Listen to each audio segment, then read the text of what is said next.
Shooters, loaders, and casters, welcome to the Georgia Shooting Connection Friday Night Live stream. Thanks for the email, Ozark. He's sending me text messages. Hurry up, hurry up, hurry up. Kyle, do that thing you do. Good evening, everybody, and welcome to the Georgia Shooting Connection Friday Night Live stream. I would like to extend a great howdy, hi, and hello to everybody in the side chat. And what a wonderful panel that we have here. Oh, he blew me up. Why would you do that? We're missing a little something. Anybody notice? Yeah, we're missing We're a little short on Kyle tonight. Huh? Yeah. All right. CW, how you doing, buddy? Oh, it ain't easy. It ain't easy. I don't know if I'll make it very far. Oh, you in for the long haul, brother. You know that. Well, I just mean on the chat. This time of the day, it starts to swell up, and it really, really starts to hurt. I bet. Well, we hoping you feel better. You need to bow out. All you got to do is say so. All of us have been in a situation where we needed to just rest. So thanks for being here, brother, and hang out as long as you can. Anytime you get ready, just say bye. All right, we'll do. All right. Mr. Scottish American, how in the wide, wide world are you doing?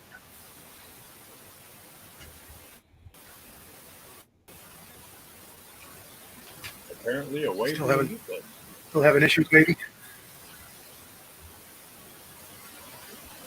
No, he ain't there. We'll come back to him. Right, moving on. Mr. Walter, how are you, brother? Hey, I'm doing well for the left coaster. I'm a left coaster. There you go. I'm doing well. We had a nice day today. I got out on my normal exercise walks of 7 miles this morning. Came in and did 1,000 little pieces of powder coating this afternoon, and brought home a new pistola to the VA bench, which we'll be showcasing here in a few days. So I had a good day. Nice. I feel good. Nice. That's always fun. Yeah. Mr. Gene from the Hot Pot, what's going on? Hey, thanks for having me on. Look at this illustrious panel and that great side chat. I'm ready to get some schooling on because I know a little bit about rifle stocks. Not a whole lot, but a little. So, man, let's get this talking on about this stuff. Let's do that. Mr. Highboy, how are you, sir? I am doing incredibly awesome. Had a great week. It's Friday. Don't have a lot planned for the weekend tomorrow. It's going to be getting some reloading done. And so I'm doing good. And I'm glad to be here. Well, Great to see you, man. We're glad to have you, man. And we're also glad and fortunate to have Mr. Chris from the 740 with us. How you doing, brother? I'm doing great. Thanks for the invite. Love being here on Friday nights. And, I had a great day. Had one job to go knock out first thing this morning, and then went to the gun range, got a bunch of filming done. So now I can take it easy the rest of the weekend. There's Mr. Andy 79Z28. Welcome up in here. We got Ozark. We got a lot of you guys out there. Thank all y'all for being here. I've had a semi-tragic week, if I may share something. Y'all know, I don't know if I told y'all or not, but I guess it's been about 7 or 8 months ago now, my CZ75 was stolen. Somebody broke in the house and I hate it, Steve. took it. And I acquired something at the end of last week while I was out of town on my trip. I wanted to show it off to you, and then I got a tragic story to tell you. Let's see if I can get this to work. Y'all know my channel's named after my Smith & Wesson 586. Since then, I've also acquired a 686. Want me to blow But you up, Tim? this one looks incredibly like my 686. Um, except for that is a 586 nickel plated, and it's gone missing now. I just can't find it. And not just that, I bought a $45 pair of leather gloves. I can't find them. I bought wife a pair of sunglasses. I can't find that. Uh, man, this I don't know if I'm old and losing my mind and my Are you going senile on us? I apparently but the I know I You have this know, thing, and then I have another theory too. Let me throw this out there. Well, Willie was one for moving things around on us when we weren't looking, so you might want to consider that Willie might have moved some things around on you. yeah,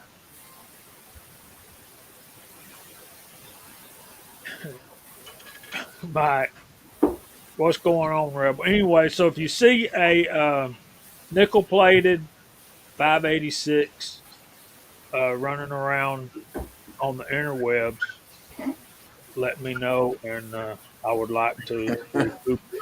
Okay. Inside's got the comment of the chat right there. I just want to clear the air. This this is a model 29. I don't I don't know nothing about your revolver. This is a model 29. Yeah, see, 7.5 inch off. I don't know nothing about your missing revolver. I just wanted to say that. Okay. Okay, I wasn't thinking nothing. Why are you so defensive? I mean, dang, high boy. You know, I would think. See, he's Uh, looking behind him. He's moving stuff. Yeah, you know, I would think if I didn't know better, I would think I accidentally dropped it on the floor, and Andy 79 I was Z just going to say, if that was the case, what's going on here? Andy came by and picked it up. It's And perfectly logical. So, hi boy, how much is an aircraft ticket from Idaho to Georgia these days? You know what it is? It's pretty simple. Daniel's been after that 586 forever. So Daniel probably drove down there because he knows where you live. And magically something disappeared. Well, now I might have to, Jamie might find a couple bricks of primers that he didn't think he had, and they just appeared after I stopped by for a brunch one day. Do you know how long it took me to memorize the combination of that safe?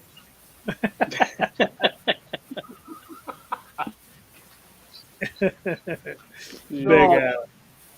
so just for the record, I bought this 586 behind me last weekend, and when I bought it, I was thinking that I was just totally, I can't touch it, but I was thinking of Jamie when I bought that, and I thought, man, he would love this. And then when I was shooting it, I was like, yeah, he would really love this, So I called him and I said, hey man, we got to play this up, So Jamie's a good sport. That's a lovely piece. You're blessed to have found that.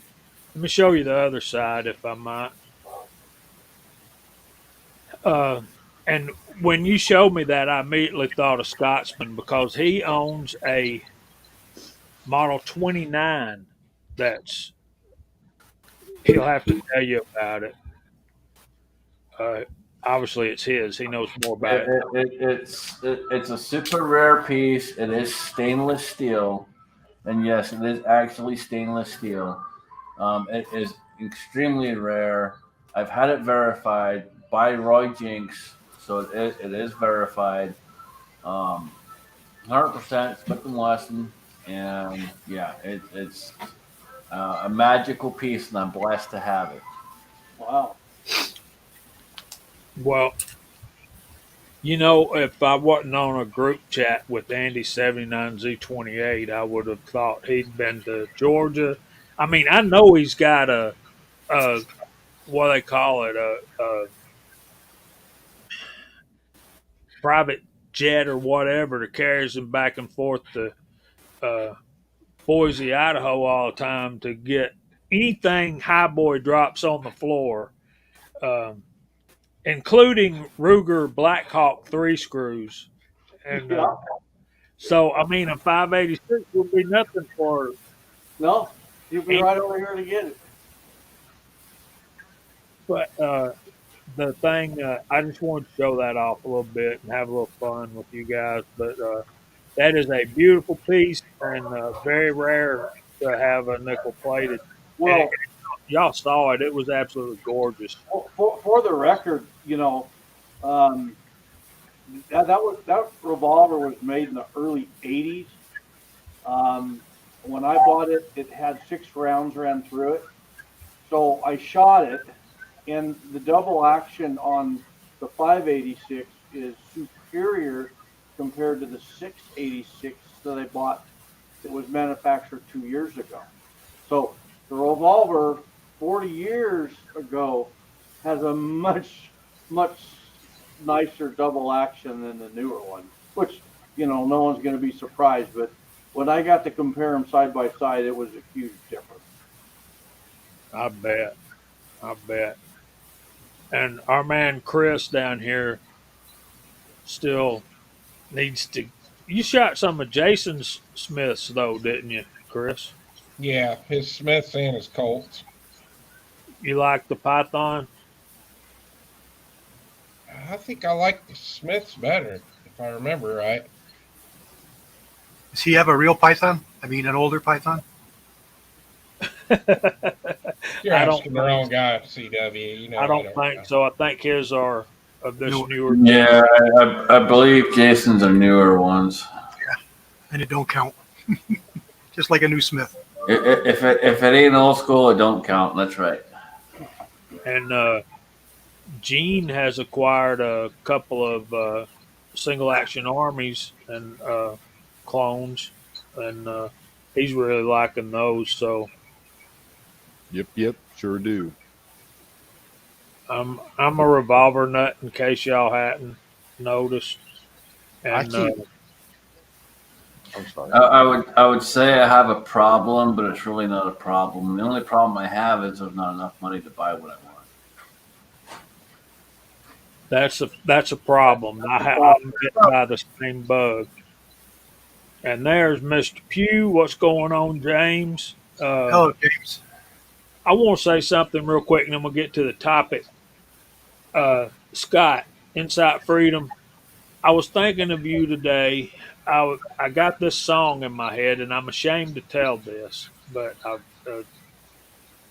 the first song I learned as a little bitty boy. Y'all got to understand, my grandmother was from. Her family was from Kentucky and northern Tennessee, and the thing is, the first song I learned most of the words to was Rocky Top, and I, that song kept playing through my mind. I was thinking about her, and I don't know why, uh, but I got thinking about that song, Rocky Top, and the words and all that, and then I'm like, I can't be thinking about Rocky Top without thinking about Insight Freedom. So you've been on my mind and on my heart today, Scott. I hope all's well with you, brother.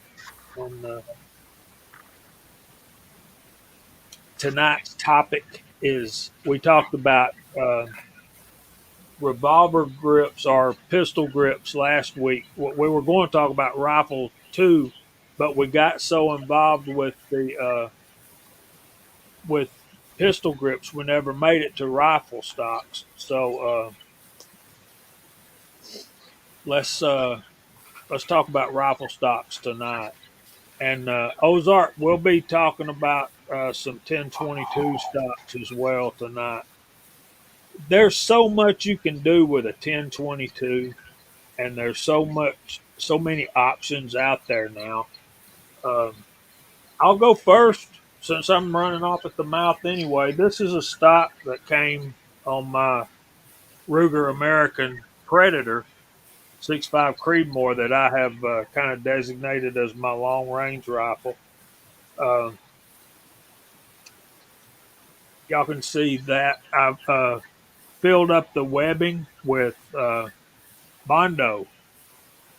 Um, Probably not the best choice, but it made it heavier, made it a little stiffer, but it's still curved when it's on the gun.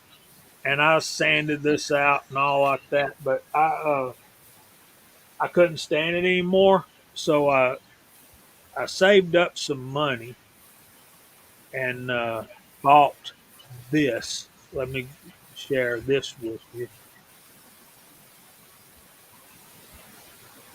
Boy, if I keep on doing this, I'm gonna get good at it, ain't I? And no, that won't happen. You're a freaking pro compared to me. Hey, And you bought the same one I bought.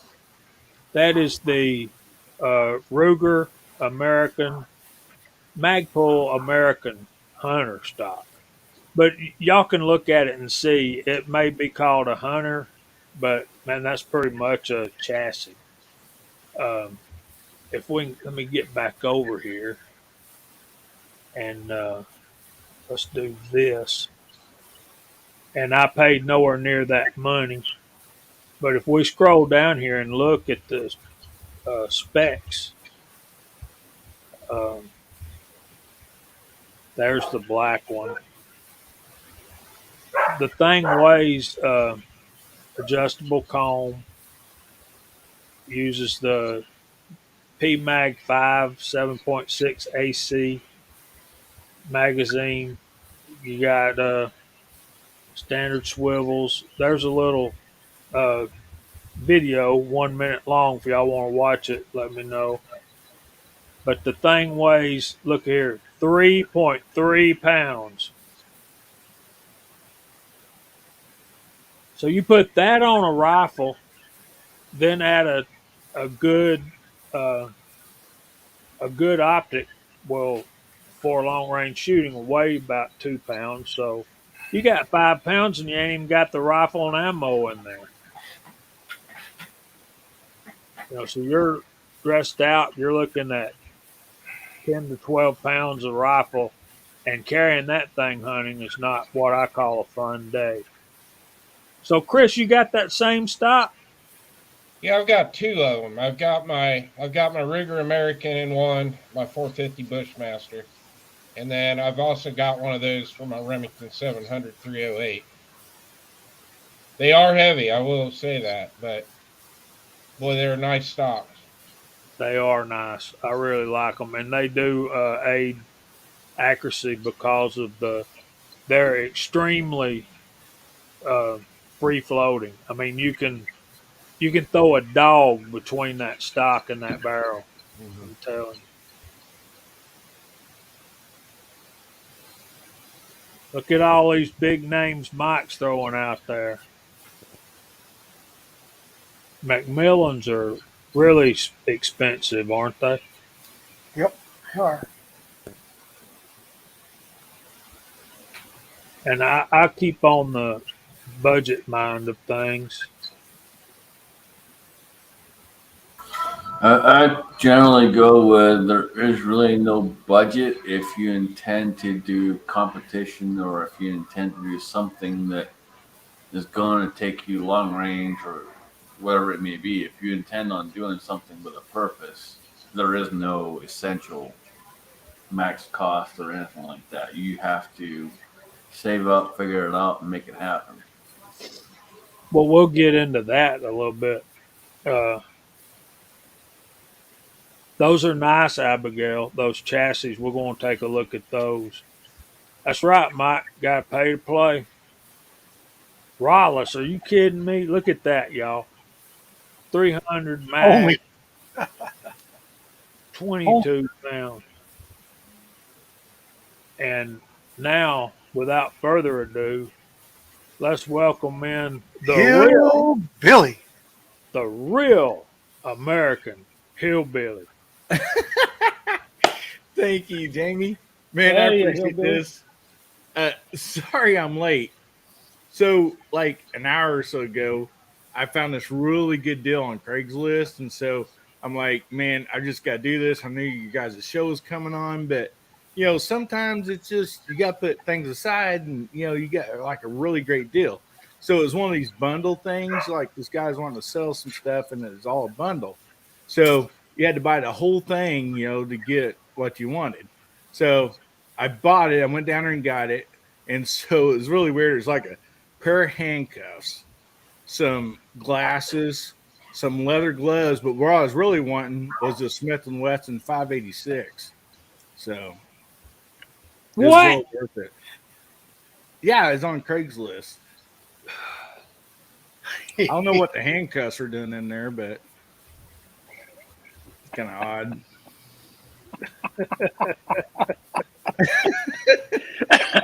Well, mine didn't come with handcuffs. Nah, buddy, thanks a lot. Hey, Cut on the phone. I was listening to you guys and heard about you that stuff coming up missing. So, yeah, I thought I gotta mess with you a little bit, buddy. That was good, Hillbilly. That was good. See,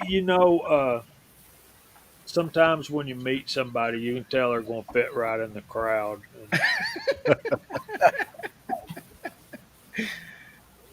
That's the way I felt about most all you guys. So, yeah. Well, thanks for having me on, buddy. Man, sorry to hear about that. That sucks. Yeah, I think we found it. I think it's in Idaho. It's in good hands, buddy.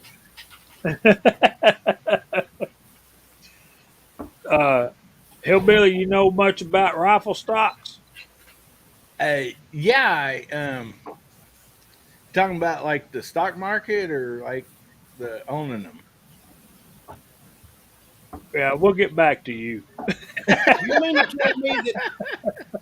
to tell me that Idaho Rogers came through here and didn't stop by and see me and take me to Waffle House? He owes me like two. I didn't see that.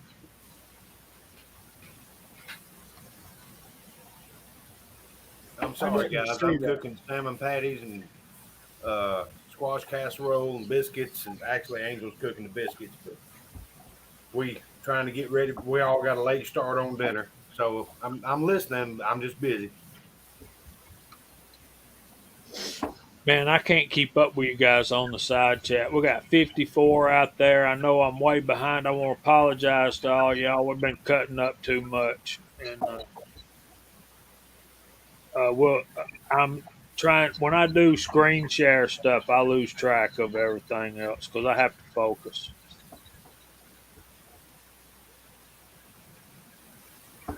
And we'll get our weekly stock tips from Hillbilly in a few minutes.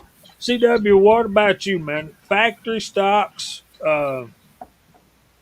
aftermarket, depending on the gun. What are you thinking?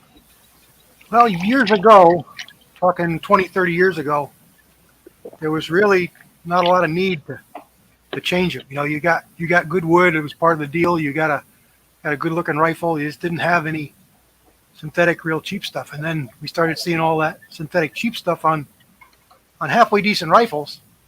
And then everything caught up and you started getting cheap rifles with cheap stocks. Mm-hmm. And then we went full circle and we started with the cheaper rifles and stocks and stuff being the norm, more the norm. So I can say a lot of my older stuff, I'm going to say pre 30 years ago, no, it had factory stock because it had good wood. A lot of my Marlins are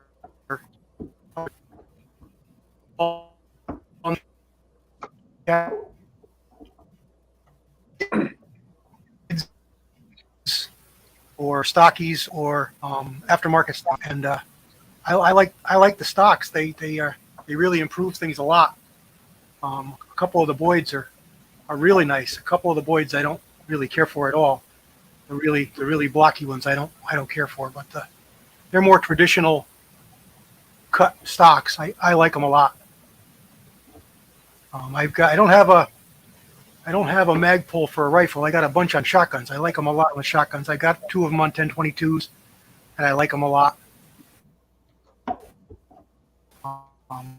But not, not uh, You're roboting pretty bad, CW. Probably sound like one of those mouth harps. yeah, I'm sorry, guys. I'm going to bow out anyway. I'm sitting here massaging my knee, and it ain't making it better. Feel better, man. Yeah, man, get your leg up. Take Get care better, of yourself buddy. tonight. Yeah. Thanks. That's the only thing that really gets me relief. Yeah, Prayers, CW. I feel for you. CW, brother. get that feeling better, buddy. Prayers for you, buddy. Quick recovery. Thanks, guys. I'm sorry about that, brother. I'll be listening to the side check. Yeah, that's the way it goes. You play the hand that's dealt us, Yeah. Yes, sir. Thanks, guys. See you, man. We'll joke around with you in the side chat.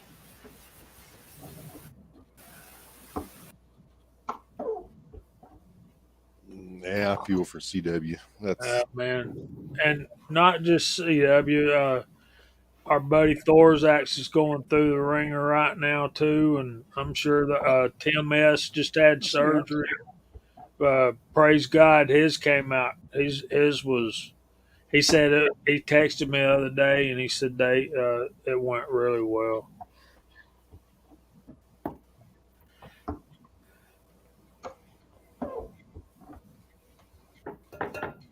What is it with all of us getting broke down? Well, Walter's not. He's I went through it Superman of already. the crowd. I had my turn in the barrel last spring. Yeah, Clamber it he's out. like, I'm already bionic. I don't know what y'all are waiting on.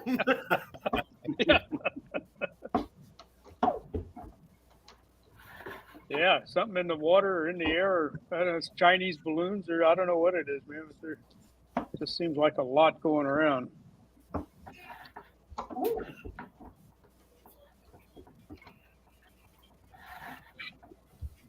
Twine says we're getting old. Okay. Well, there's a little bit of that going around too. we all resemble that comment. Thank you very much Yep. for reminding us. But we needed that. You know what I'll they work say? on. Old age and treachery will always overcome you, Vince Gill. I don't know if y'all get that or not. We'll catch it tomorrow. So, Abigail, I don't know what a B5 or a BCM stock is. BCM's awesome. Bravo Company, manufacturing. Okay. I bought one of their charging. You can take their stock and run it right into someone's forehead, knock them out, and keep going. Not that I've done it. I'm just saying. That's good advice right there from HIPAA.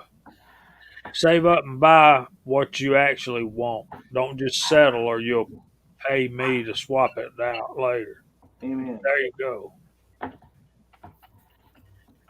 Walter says Boyd's, but I don't know own any of their stocks. As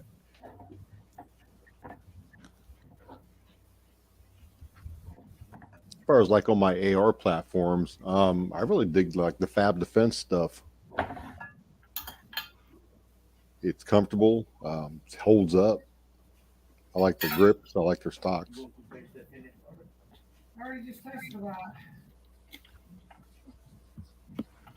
So Abigail don't care for the M16A2 stock.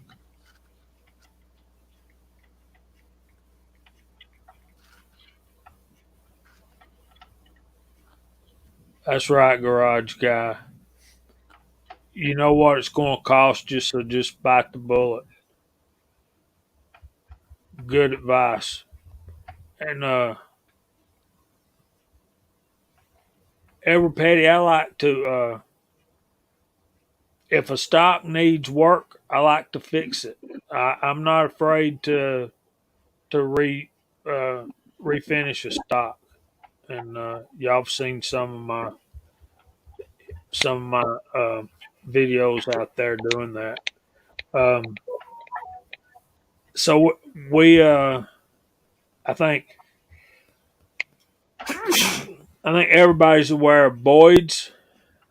Let's take a quick look at their platform if we can. Am I doing this too much, y'all?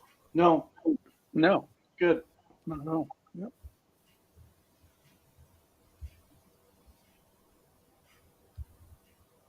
All right. So you can see I went there and found out what it would cost me for my Ruger American. Uh, that stock right there, that's Spike Camp. And the reason I picked it is because I know that Mock has one. And of course, you can see all the different finishes that are available. Uh, you can even get the walnut.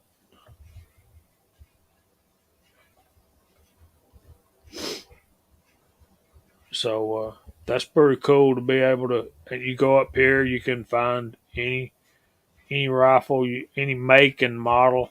One thing I was kind of looking for is, um, does anybody know what a Seiko A5 is?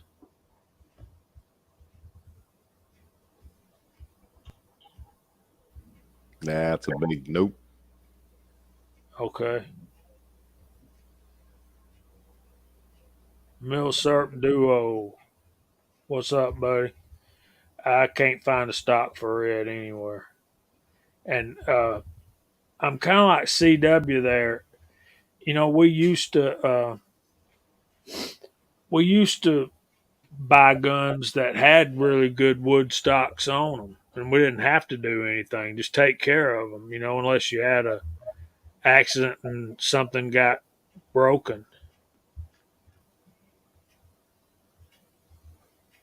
You know, then you'd have to find you another stock. But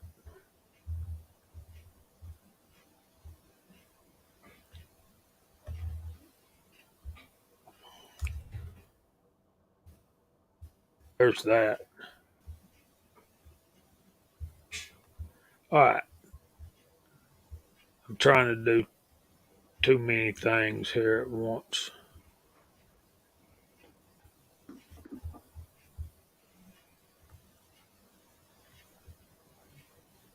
Actually, I have a Boyd stock that uh, MacMan sent me. It's for the 300 PRC, and I have it, but it's just a stock. But you know, people at YouTube, they might not know the difference between a stock and a gun. So I'm reluctant to show it. It's kind of neat. And he sent it to me, and I'm kind of thinking maybe not this year, but as I get a few of my projects done, I would like to. It's a nice stock. It's just super nice. I really like it. When you were showing the Boyd stocks, I really like the walnut. Um, I think they're nice. I'm more of a traditionalist wood, and I like walnut. You know, I think the Boyd stocks are really nice. They really are.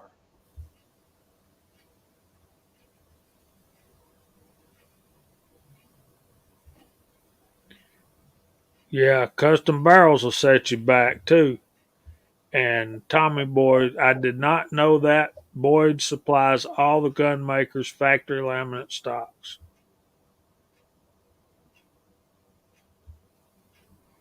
I know what you mean. Hi, boy. It's just and all you guys. Uh, you don't know what you don't know when you're breaking their rules. Yeah, I don't want to get no one in trouble. I don't want to. I never really intentionally uh, break rules. Acroglass is good for the bedding. Mike likes Pro Bed. I'm not familiar with that one. I tend to watch a lot of Anvil stuff. Uh, Martin Novak. I've actually had the pleasure of meeting him face to face. So he's a fun guy to be around, y'all. Yeah, the at one is for bench rest. Uh, Scotsman, what kind of stock adventures have you had? Anything?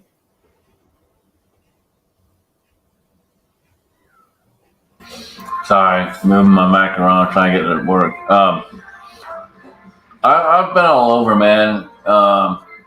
Most of you guys know I got monkey arms, so for me, it's always trying to find the longest stock that works with whatever the firearm may be.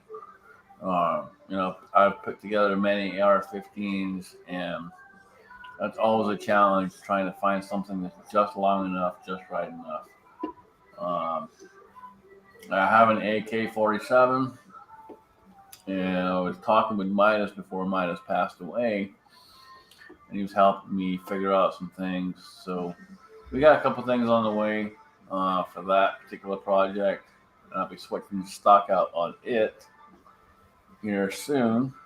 Um, and then as far as some other stuff, like I bought a Savage, and I switched that out with a Boyd stock, a Boyd custom stock. Um, so I had the extra length on there, but I also had a nice laminate as well. So I played around with it a little bit.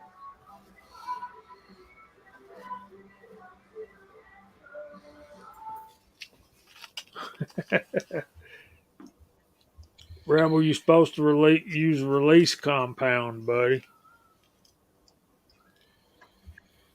Yeah, used to, like CW was saying, I was saying earlier, used to you got good wood stocks, and you could, if you scratched them up, you could refinish them, whatever. Uh, but with these fiberglass stocks like are plastic, that let's face it, it's plastic. With those, you kind of need to do something better. And Dave, I tried to send you a link, buddy, but I don't think it went through. My email's acting all wonky and stuff on me.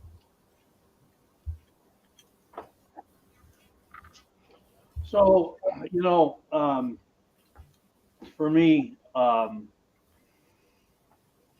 always the kind of person that if I'm going to do something, I like to go all the way. Um, when I was young, my dad taught me that if you stock, trigger, and optics is so important to a rifle. Like CW said, it used to be, you know, quality stock, quality rifle. Then they started going to, as you're saying, the plastic stock, whatever you want to call it. And then all of a sudden they started putting out cheap rifles altogether. So for me, like I've always told my viewers, the reason I've never really got into long distance shooting is because you need a good scope. Optics, ka-ching, ka-ching. But when you're going to do that, you really have to have a stock that's going to fit you. Okay. So for me, for rifles, it's always been like, I have a Winchester Model 70 30-06. That stock fits me. I can be anywhere. I can lift that up. It's all there.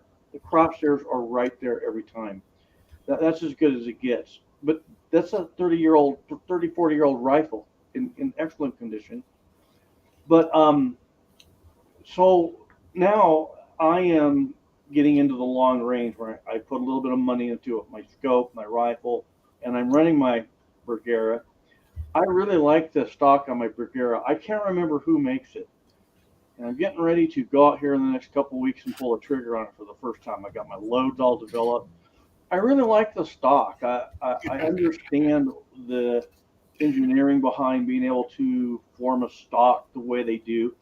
So I don't have enough knowledge to say, is the plastic stock a good way to go. I will tell you this: when Ruger came out, what was it that Ruger 1020 came out with that newly designed 1022?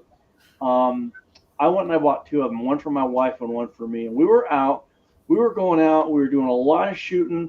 It was getting hot out, and I noticed over time, putting our mags in there, the mag well slots, the plastic was coming together to where our mags weren't wanting to go in, and I had to chamfer that out, and it kept getting worse. So I sold them. I was out on that stock, and I got some of the newest ones. So maybe their first ones weren't what they should have been. I'm more of a wood and metal guy, but just stepping back, I think there's probably stock makers out there that have really got their stocks down. So I think it depends on what a person likes, and most importantly, what fits you. And I don't know a lot about stocks. I know as much about stocks as I do optics, and that's just based off my experience. But I will say, when you get into a rifle and you're going to step up, you're going to have to put some coins out for a top-notch scope, but your stock, in my opinion, is every bit as important. That's just my opinion, you know. But, yeah. There you go. That's all I had to say. Yeah, that's about where I'm at. There's Dave. What's going on, Thorzax?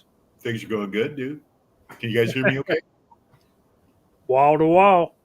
Yep, you're good. That's it. Glad to see you guys, man. I'm telling you. I got a little take up on stocks. Okay, now the thing is we go down to the sporting goods store and we are picking out a rifle. Okay, and they hand it to us, and and it's got a nice stock on it. Of course, we're always going to look at this. We're always going to look at the stock, and we're going to judge the gun by the way it looks before we buy it. Okay, that's just the way it is. Nobody wants to buy a gun that looks kind of raggedy, right? The thing is, though, is that no matter how good that stock looks, if it don't fit you, you're never going to shoot that gun accurately, and it's always going to be a pain to shoot.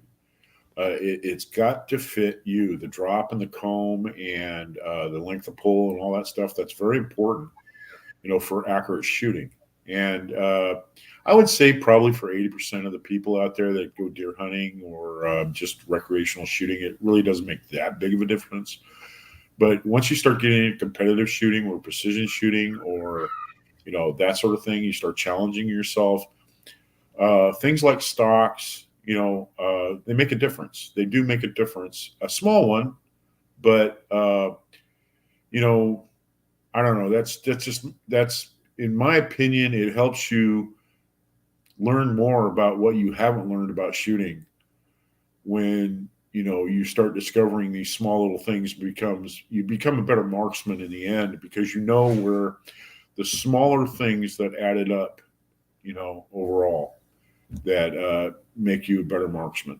You can't buy your way to accuracy. You have to practice accuracy. You have to practice marksmanship. You have to ingrain that into your soul. That's the reason why we hand load. That's the reason why we put all these painstaking, time-consuming things into our ammunition. We sit there and we make this ammunition as perfect as we can, and we go out and fire it, and it's only as good as we can shoot. And so, the main thing is like I was saying earlier about marksmanship.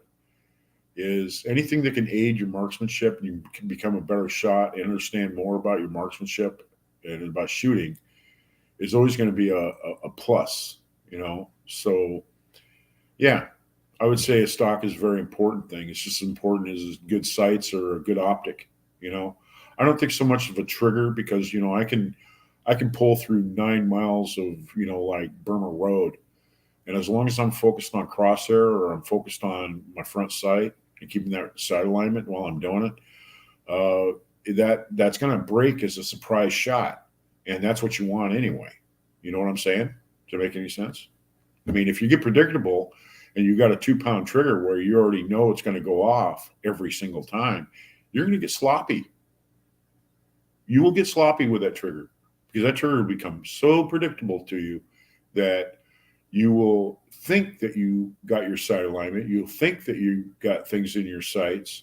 You'll think that in your mind. You'll see it in your mind, and you'll end up squeezing that trigger off before you're really, you know, lined up on that shot. And you'll swear up and down, "Oh, I was dead on." No, you weren't.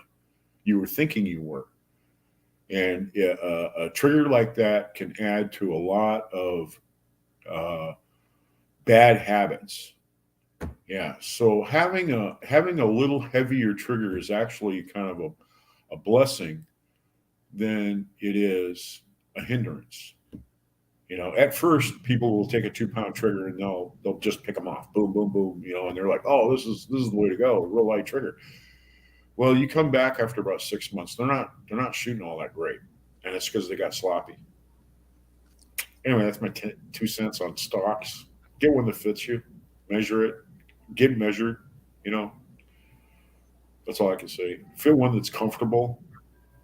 Uh, you know, a glassy looking stock that has a real high quality polished finish on it is kind of, to me, it looks good in the gun case, but it doesn't have any practical purpose because your hands are going to get sweaty. They're going to get slick. You're going to be out there. If it's a hunting rifle, you're going to be out there in the weather. You're going to go to shoulder that gun, and your hands are going to be wet, and you're going to be holding on to a very slick surface, and that's not good. So, you know, having a little roughness and a little more, you know, grain exposed is a good thing. You know, it'll absorb that moisture. That's what you want.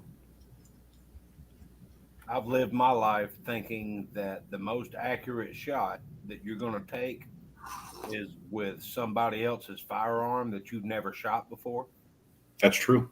because you lay everything down, you lay all your fundamentals down, you get everything right, and then you don't know when it's going to go off. So you just maintain that point of aim, and lo and behold, hey, 250 yards with a gun you never shot before, you blew the X right out of the bullseye.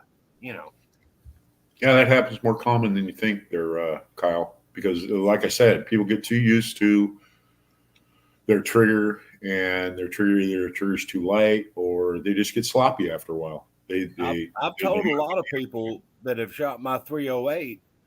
I'm like, be careful, that thing's got a hair, boom, trigger.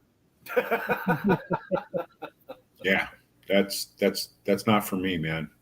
If you can slap the stock and it goes off, that's not good. No, it's not That's that not bad. good. It's not Yeah, that bad.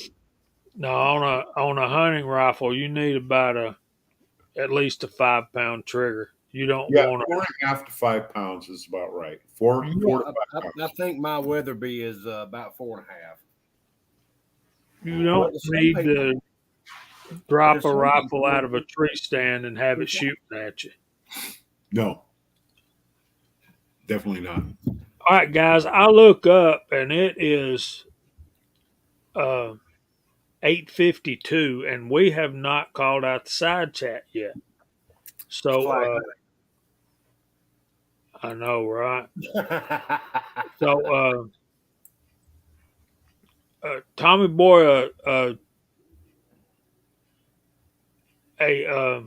2 pound is fine for a bench, but for a hunting rifle, I I want a little bit heavier trigger than that. I know, right, Ozark? Boo. So everybody type in 586 and we'll call you out. Chris, you want to do this? You're getting so good at it. Yeah, I can do it. Cool. Let them build up here for a minute. All right, here we go. All right. Got Walter Bunning out there and on the panel. We've got, well, then it went a little too quick. Paul Loud is out there. CW, Tommy Boy, Walks Fletcher, Trees a Blowing, Ozark Spirit, Abigail, Mark Thomas, Dwayne 7834, Glenn Davis is out there, Andre D'Angelo, Six Shooter Texan, Tim S., Floridian, Bobby Barlow, Reloader 762, Johnny 1982, Rollis is out there, Wes is with us, Vanessa Kitty, Edward Petty, OL1 Guy, West Covina Dodge, Andy 79Z28, Buck the Tactical Fud is out there, Papa's Place, 76 Highblower Reloading is out there and on the panel, Pony 47, Mike Hester, OCD Outdoors, Hillbilly Up, HIPAA, and James Pugh. And that is all of them. Very good. Thank you, Chris. You are welcome. Pollard says 686. He's got to be different. Mike Hester, Glock 19X. Are you kidding me, man? He said the G word, Scotsman. Let's drive to North Carolina. We need to go see him anyway. For you guys that don't know, well, we're talking about rifle stocks tonight, but Mike Hester, the Rebel, owns a place called Bullseye Sporting Goods. Probably what, Mike, 25, 30 miles outside of Charlotte, North Carolina. So he does have a web page. So if you guys need anything, be sure to look him up. Let's see. Here's some other places to get rifle stocks. I wanted to share this place with you guys quickly, and I know I'm probably going overboard with this, but the not knowing what we can show, it's better to show these web pages. This is E. Arthur Brown Company, eabco.net. And this is their Remington stocks. And you can see that they go from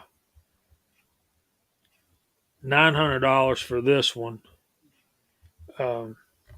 on down. You got the chassis running you about $550. Oryx, those are about the best for the money, I think, that I know of. Y'all may know something better. Choate is a little bit cheaper. They seem to be good, and they seem to have that. Let's click on one of those. Yeah, y'all ain't helping me out here much. $250 for one of those.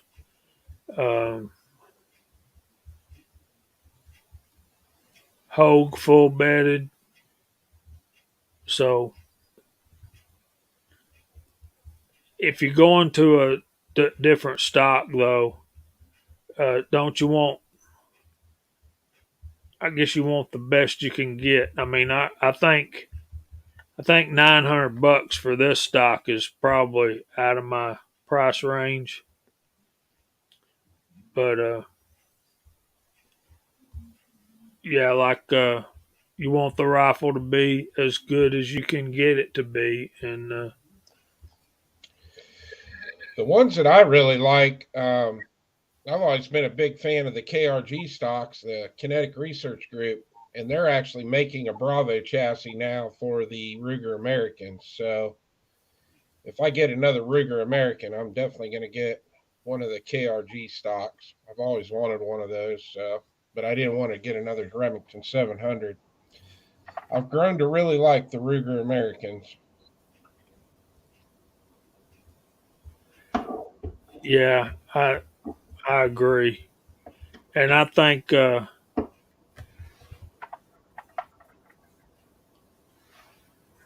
CW's got a point there. Some need the bottom metal that can nearly double the cost.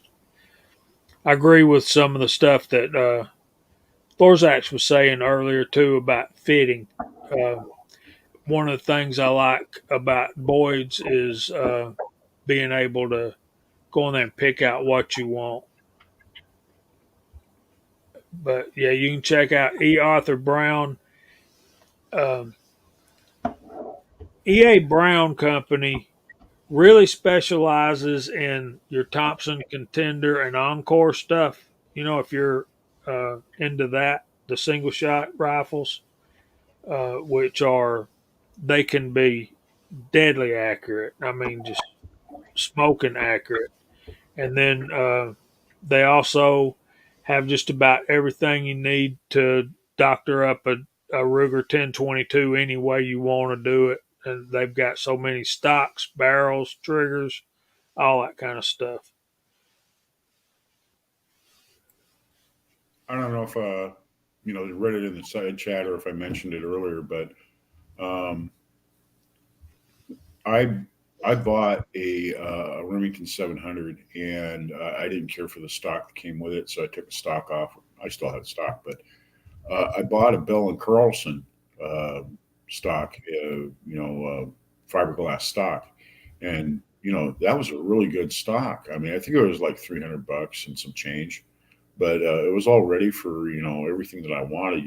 Dual mounted, sling swivels, bipod mount, the whole bit. Everything came with it, and um, I didn't keep that rifle, by the way. I ended up selling it, but I kept the stock.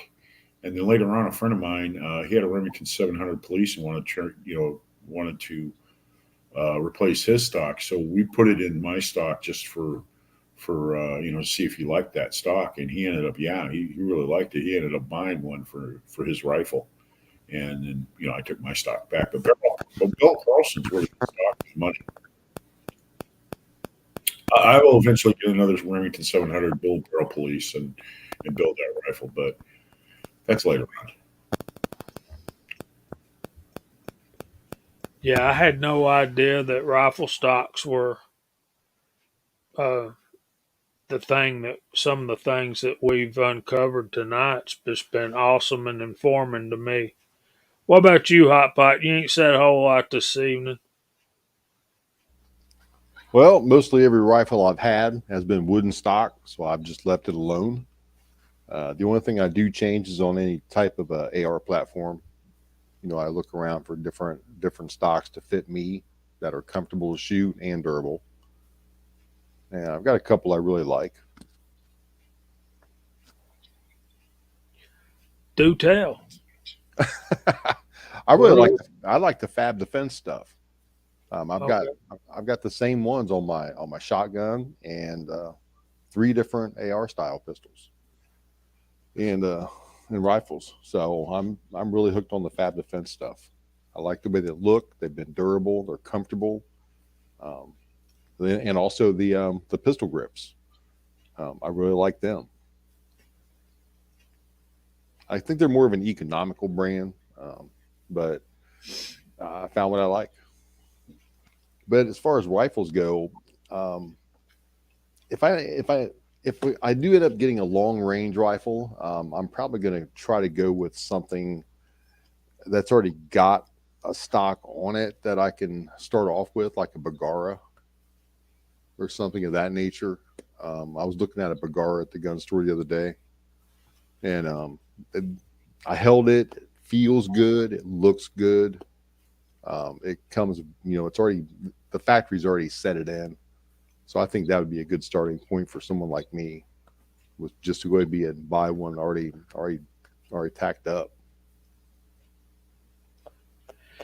What you see, Johnny 1982's comment there. Uh, Interesting. You should bring up Bagheera right as he's making that comment. But I believe, if I'm not mistaken, and Chris can straighten me out if I'm wrong, but I think that's the general premise of the of the Magpul stocks, as well as that other brand.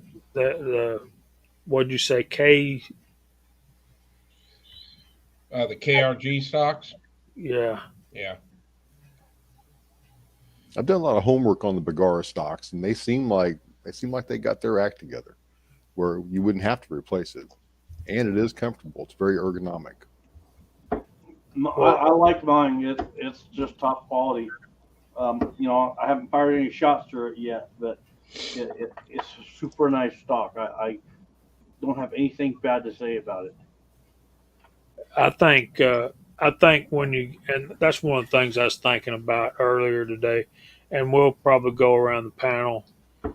Um, what's the price point you think you pay for a gun, and at that point in time, the stock ought to be sufficient for what you want to do with that gun?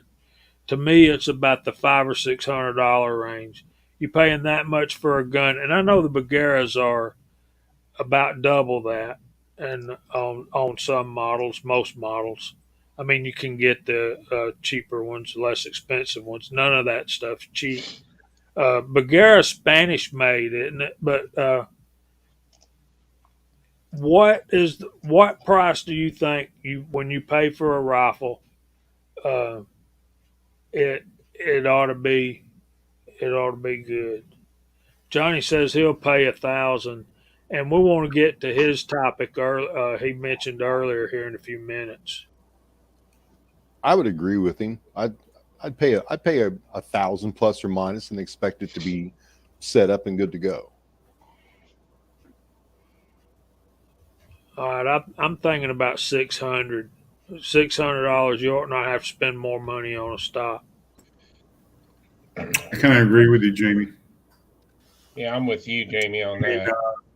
That's like I think I'll it tell you who depends makes a what you're doing fantastic. with it. I think it depends what you're doing with it, but then I'd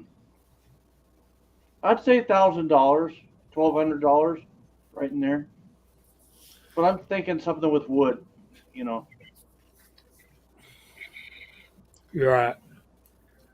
yeah, Go like ahead. when I You want bought to my see something? Ruger American, I already knew I was gonna change the stock on it, but I bought the gun for $399.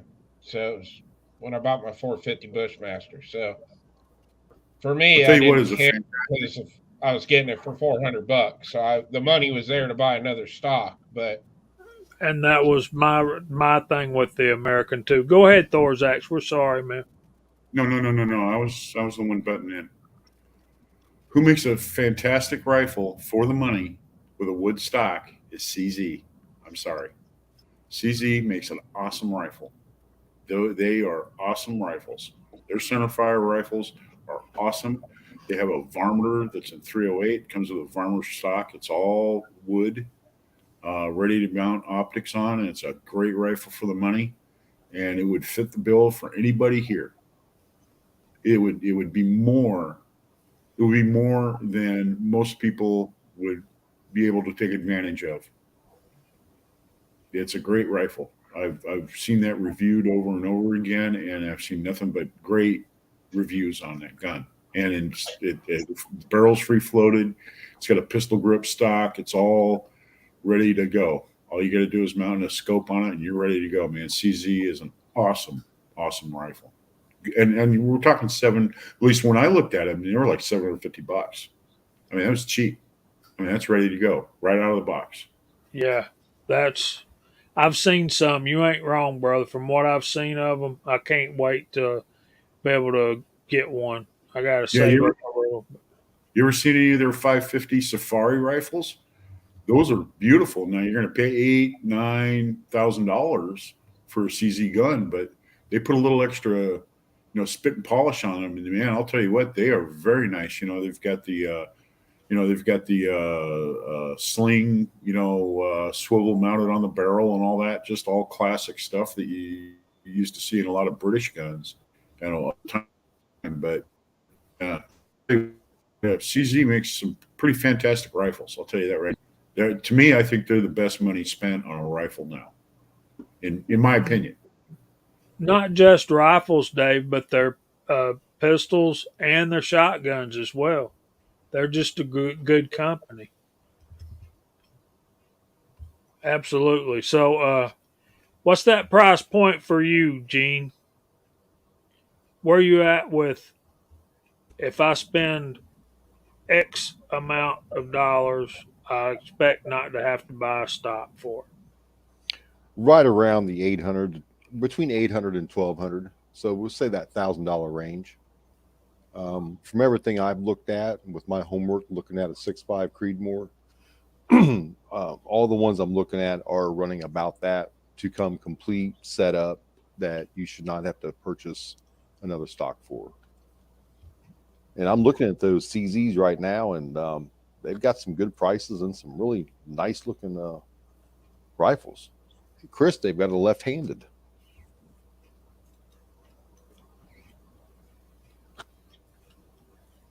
That's cool, man. That's cool, Ozark. Yeah, Yeah. I'd say everything I've looked at Christensen arms. I looked at Bagaras. I looked at that. Oh goodness, Savages. Looked at the Rugers. I even looked at that company Smith and Wesson owns. Who is that? The rifle division. Thompson Center. Thompson Center. I even looked at Thompson Center. I think it's a travesty that they stopped making the Thompson Encores and all of that kind of stuff, the single shot stuff. All right, Hillbilly, we ain't heard from you in a minute. Where's your price point? I agree with you on the Thompsons there, Jamie. I don't know. I hate to spend much more on stock than what I gave for the gun, but I mean, there's exceptions, I guess. But I just I have different stocks, from the old 30-30, with the wooden stock. I love it. Man, I have a 30-06. I believe it's a Macmillan Game Warden. I believe it come on it, and I thought at first well, I don't know, but then it just felt comfortable. I like that. But I don't know how much they cost. I don't know if I would have spent the extra money for it, but I really like it. Um, Now when it comes to kind of your AR platforms, it sure is nice to have the adjustable butt and cheek rest. I mean, it makes it really comfortable. You got, whatever gun you have, it is nice to be able to adjust that. And then, man, I like to shoot a lot of trap, and you put a couple hundred rounds to a 12 gauge, your shoulder just gets hurting no matter what. And so, I kind of wouldn't mind getting something better, for my shotguns, instead of just slapping a butt pad on the end of it. But I've really not gotten there yet. And if anybody has some great suggestions, I would like to hear that. Um, but yeah, stocks just it's kind of the whole part of a gun feeling comfortable, and that's something I'm very, very big on. Is you have a nice gun, a gun you want to feel comfortable, all the way from the trigger down to the stocks, just whatever. And I think that's what allows you to be a good shooter with that gun, and stuff like that. So I mean, I kind of agree. I think a stock can like uh, like Dave was saying earlier, it can make your or break your confidence with that firearm, which will determine if you're going to shoot it a lot or not. yeah, probably the only rifle I have that I would spend more money on than what I gave for the gun was be a high point. That's because you'd have to. You can't find the stock cheaper than those guns. No, no, you buy the stock and you get the gun for free, I believe. Just about it. They do make some nice stocks for high points, though. Yeah, I've literally looked at them, and I haven't purchased one yet. Well, go, Gene. You're talking about the Bad Industries, and I do have one rifle that has a stock, one of their stocks on it, and I like it real well. Yeah, I'm real happy with mine. Now, Manor stocks, I've not heard of. Go ahead, Dave. I'm sorry. I got a little bit of a quick story. Now, when I purchased my first CZ shotgun over under, it's the Woodcock model, and that's one of the top of the line, hunting, and actually dual purpose, kind of sporting purpose. You can shoot clays and sporting clays and stuff with it. And when I first bought it, so anyway, it has a really nice stock on it. And I got to thinking later, I thought, hey, what if I go ahead and, want to go ahead and cut the stock and put one of those, adjustable, butt pads on it and, cut it to a different length and all the rest of this other stuff, if I really get into shotgun. And it's really funny, I got a hold of, it's the rep, CZ, and I told him what I had planned, and I said, the stock that's on the rifle is really beautiful walnut, and I didn't want to, cut that up, and I was wondering if I could purchase another stock for the shotgun, and so one that I could use, to, modify and that sort of thing, and that way I'd have two sets of stocks for the shotgun. And it was like 6 weeks later, this box shows up in the mail, and it's a stock for my gun, and they didn't even charge me for it. That's what kind of company CZ is. I'm telling you, I'm sold on that company. I am sold on that company. Anyway, that's just saying. I owned a 75 CZ 75, and I loved that pistol. I did, and I'll get it back one day. So Manor stocks are looking pretty awesome. I've seen everything but a price. It's bad when you go to the website and you can't find the price. They're But nice these, stocks. They're not cheap. That means you can't afford them. right, exactly. If you got to ask, you can't afford it. So I got that. Uh, uh, Hillbilly was talking about AR stocks. Um, One of the ones I like for ARs, of course, Magpul rifle stocks are okay. Odin Works has a Zulu adjustable stock, and it looks pretty nice. Uh, BCM Gunfighter, that one looks pretty good, and that's not very expensive. And then you get up there with the Magpul adjustable, precision adjustable. They run up there to 235. I'm looking at AR discount, AR-15 discount. Uh, but Bravo Company, I'm learning more and more about them, and I'm really liking what I'm seeing from them. Those guys So are pretty awesome. I would take Odin is local to me. Great guys, great products, hands down. I would take Bravo Company. I have three Bravo Company stocks on all three of my AR-15s. Those things they're tanked, bulletproof, solid. If there was one thing I would say I could improve on them is they can be a little noisy when I'm out in the desert and I'm just talking around. Sometimes you can hear them rattle a little bit, but that's the worst of it. It's not that bad. I think I'm being critical on it, but they're fantastic stocks. I'll check. I'll have to get me one of those.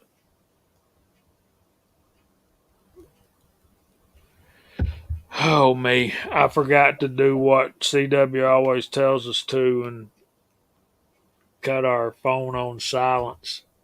So, you guys are pretty awesome out there. Hey, Bob the Builder, we're talking about rifle stocks, man. And there's G23. Y'all come on in. Uh, Fab Defense.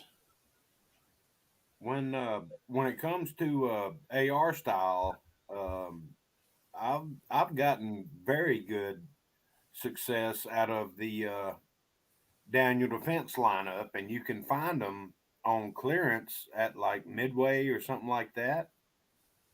And you get the whole furniture package, and it's not expensive at all.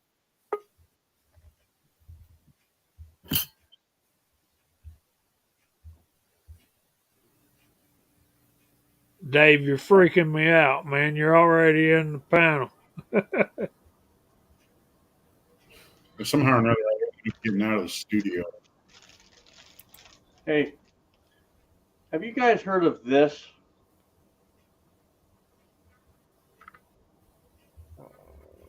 No. Boo boo lubu.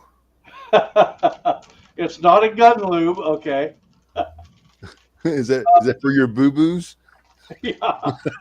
So my wife, the church was giving out these food boxes, and she said, "Oh, we got this candy called Boo Boo Loo." I said, "What the heck is Boo Boo Loo? Give that away, right?" So I came home and I had one. These are just freaking good. I said, "No, don't give them away." The chocolate is incredible, and they got raspberry and marshmallow filling. Ooh, you had me at raspberry. What's that? And You had me at raspberry. It is, and it's the chocolates. It's not like you know how some chocolate you can just taste really waxy. It's a good chocolate. Hmm. So you got to And check it it out. has a cool name too. It does, boo boo loo. Yeah, I mean, maybe the makers of what was that Lululemon, the same advertisement company came up with that. That's a really cool name. And what's even funnier is it's from Bimbo Foods. Boo boo from Bimbo. I couldn't make it up. So um, That's actually very funny. Boobo Yeah, it Lubo, is. Boobo Lubo by Bimbo. There you go. Hold that up again. I'm going to blow you up here. Boobo Lubo by Bimbo. And then it has another. It's by Rico Lino. I don't know. Check it out, man. They're really good. I told my wife, "No, keep them. I'll eat them." She's eating them too.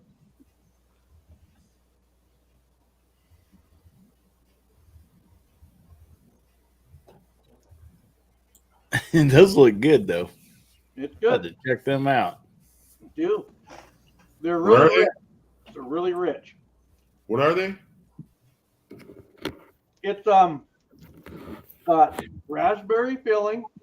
It's kind of a firm raspberry, a marshmallow. It's a firm marshmallow, and then this chocolate, this kind of a hard chocolate set around it. It's really good. Good stuff. Make sure that's put up.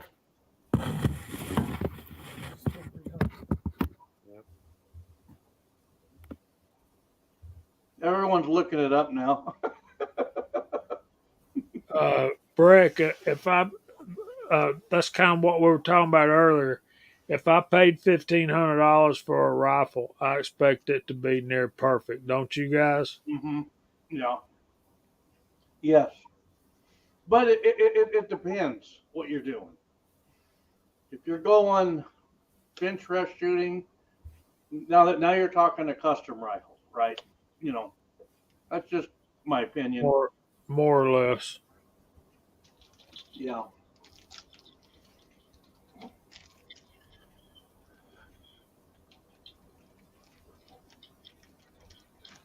Mike Hester. It's a good tasting bimbo.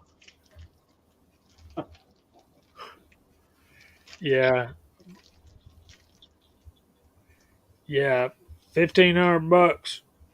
Yeah. When you say Okay, bench, Walt.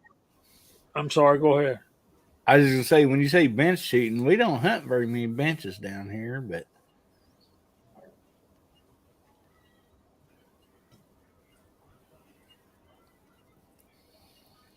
I understand they're tough when you cook them. You got to carve all the daylights out of them to get them to cut. So we haven't heard a lot from Walter. Walter, what's your thoughts on rifle stocks, or do you know, or do you care? Yeah, all of those things. So you guys know I'm not much of a rifleman. I only own maybe a dozen long guns, and half of those are Henrys, and I'm not liable to replace the stocks on those. They're fine for what they are. The Golden Boys and the one original Henry that I have that was made in Italy by Uberti, and that's got really nice Italian walnut stocks on it. It's not going anywhere. I got a couple plastic stock guns that I'd like to at some point change. I have a Savage 17 HMR, and I've tried to make that a good shooter, but I just can't do it. At 50 yards, it's the best I've done is about a 1-inch group with that. It's fun to shoot. I like squirrel hunting with 17 HMR, but not much of a shooter, and a new stock might help that one a little bit. The stock does not fit me very well. The length of pole is a little too short, even for me. And then I've got a Thompson Compass 223 bolt gun that's actually a good shooter, right the way it is with the plastic stock. It's just ugly as a skin mule. And, I would like to get a nice wood stock put on that. I have thought about my old 1022 that I bought in 1976 and is roll marked, made in the 200th year of American liberty. And one side of me wants to put a better stock on it. The other side says, no, leave that one original. It's been with me for a long time, and it's a pretty decent shooter. And then I've got my old Winchester Model 94 that I hunted with for a long time that I bought in 1975. And the wood on that's good wood. It's saddle sore. I mean, it rode in a scabbard on horseback a lot through the mesquite country that we've got down here, and it's pretty scurfed up. But that's another one that it fits me, and so if it ain't broke, I'm not inclined really to go fix it. The one long gun that I have that I really kind of want to do something with is I've got my granddaddy's old Winchester Model 12 shotgun, 28-inch barrel, and the action on it is just great. Still, it's as old as I've had it for 50 years and never shot it because the stock is split, and it's got actually a couple splits in it, and it just looks like if it gets one more 12 gauge through it, it's going to fall apart. So I've thought about doing something with that, and it's the same thing. The stock's all beat up. No one took, Grandpa didn't take very good care of the wood because he didn't carry it. It was a user, and I would kind of like to bring that whole shotgun back into service. Like I said, it's not, it's that nickel steel metal on it, and it hadn't got a spot of rust on it. And so that's the only one that I'm really thinking hard about doing right now. That 17 HMR, I could go stick a void stock on that and probably have some fun with that. But that's kind of where I am. Like I said, most of what I got, I'm good with what it is, the way they are now. And like Dave was saying, unless you're a really great marksman, like I'm not with the rifle, I just don't shoot much in the way of long guns. I might be throwing good money after bad if I were to go spend $300 on a stock for that Thompson 223 that I've got. I don't know. I might could justify a $200 stock on it, but that was not an expensive rifle in the first place. It does shoot well, though, just the way it is. But like I said, it's pretty ugly. I don't like the plastic stocks either. So that's where I am, and I'm not. There's no way that I'm going to go spend $500 on a stock for any of my long guns. I'm not enough of a long gun shooter, So that's where I'm at. Well, Walter, I live out here where you can shoot long distance, and I don't even want to put 500 into a stock. I always think, man, that's more components I could buy or part of another firearm or something. Yeah, you could almost get 2 sleeves of primers for $500, right? That's right. Yeah, dang near, man. Or a keg of, a 1 pound jar of powder. Hey, I kind of have a question on stocks, just kind of wondering everybody's opinion, and I guess this will play over into rifle stocks, but I guess I want to start my question over on the shotgun side of it. Tommy had a comment about the reduced angle on the AR stocks, and it kind of made me think about something that I've been pondering for a while. So I bought a tactical style 12 gauge shotgun with the pistol grip a while back. I got it for a really good price. Couldn't pass it up. But after I got it, I really thought about it. One of the things I didn't like, I'll see if I can demo this. When I am sitting down and you have the shotgun here, that pistol grip, this position is not normal. This is normal. Like if you're out hunting birds and you're sitting there, this is normal. This isn't. Not that I use my tactical for bird hunting. I'm just saying this isn't normal.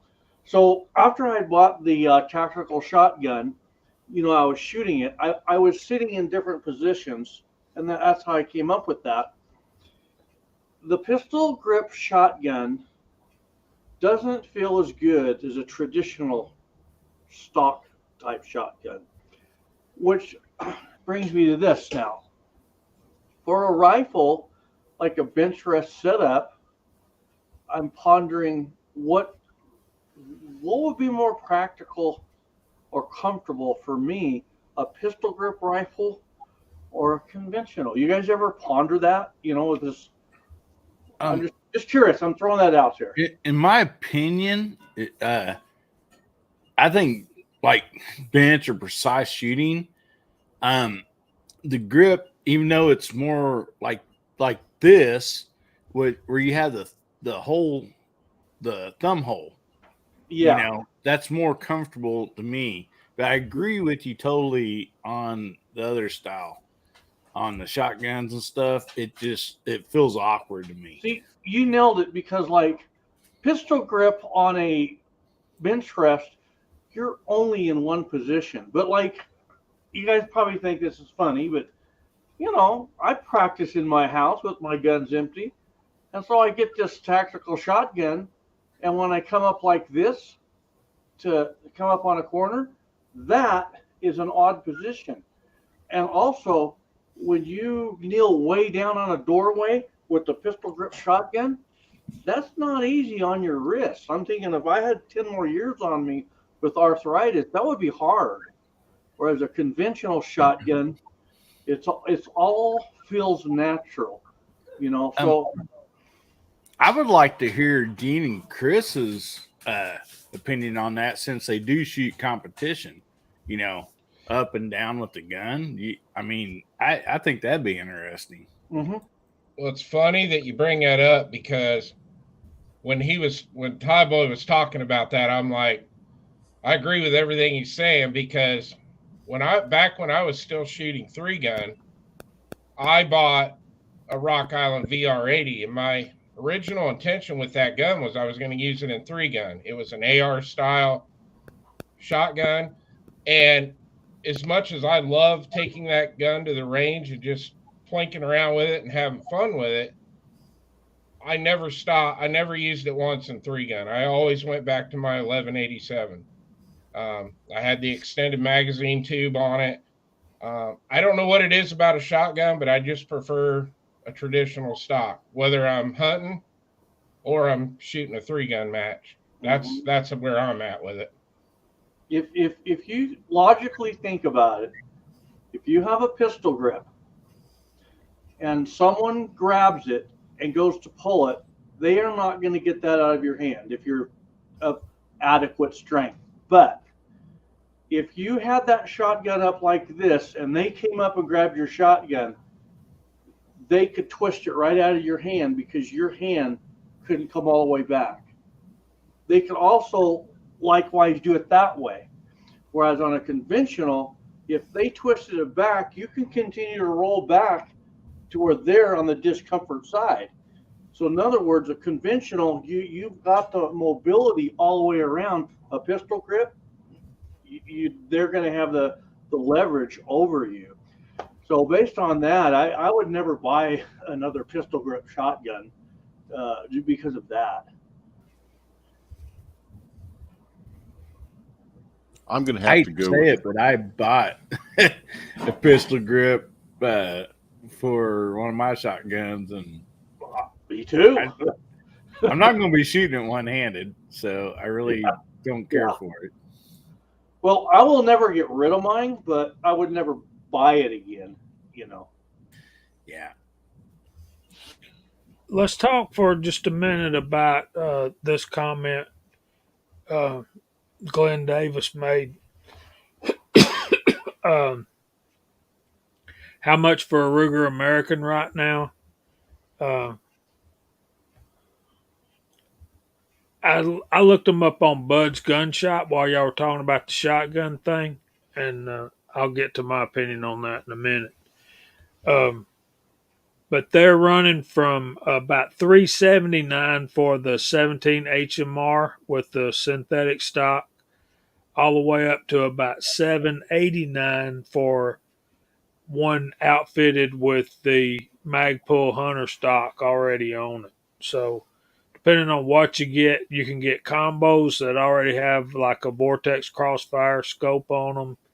Uh, you know, bare bones rifle, which is what Chris and I bought. Mine was 6.5 Creedmoor, but it was a Predator. Predators have a little bit heavier barrel on those, and I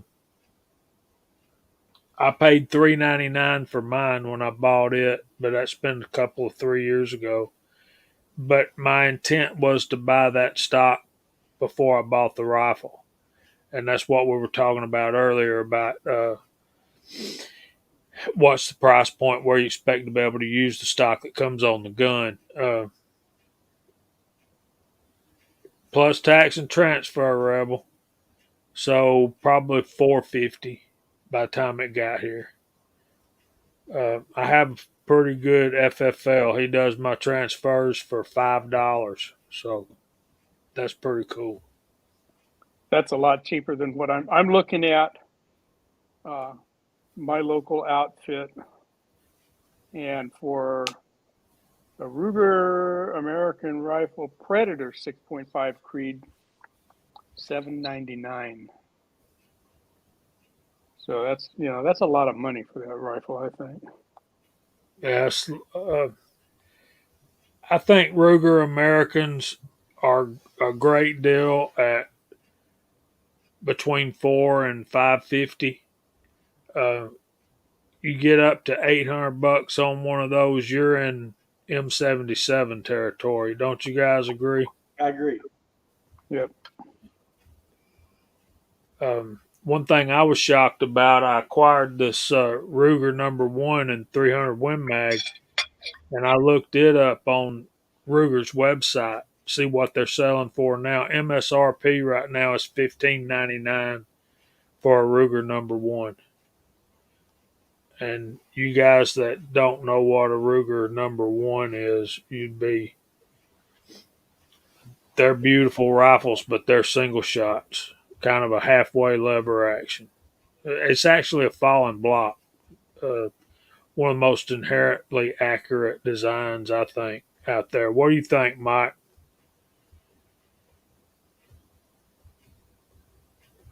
So I'm thinking I could take this gun and shoot well out past 1,000 yards, 300 Win Mag.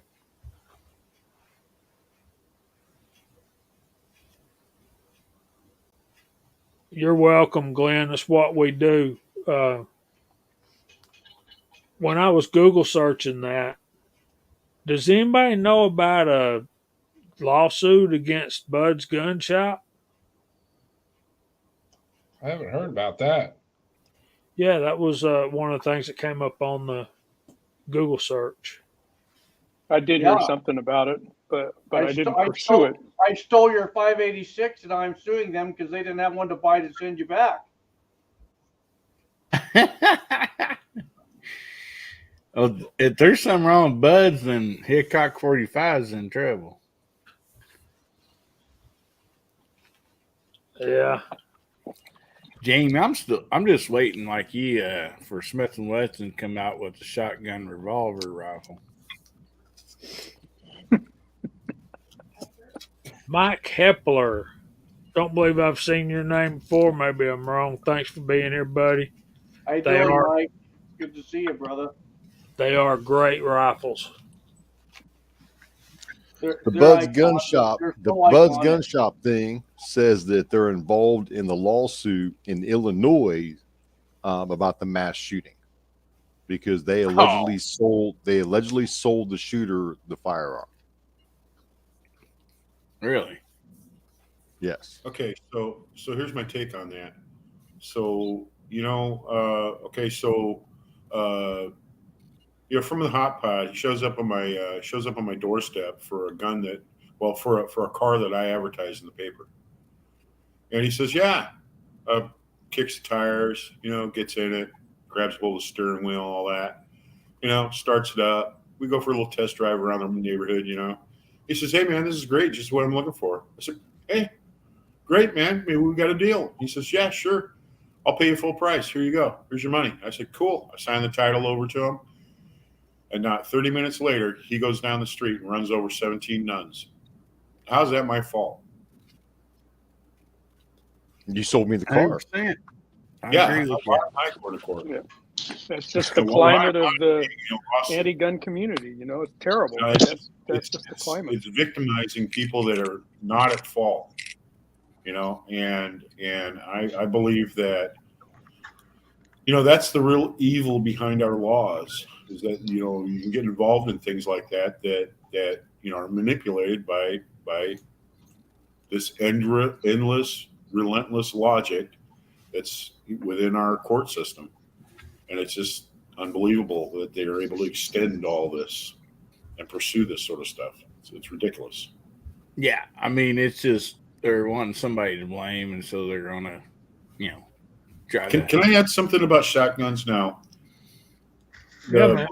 The thing with shotguns is you go down there and you're looking at different shotguns, depending on what kind of shotgun you want. A tactical shotgun, you want a hunting shotgun, or do you want a sporting shotgun, something you're going to go out and shoot,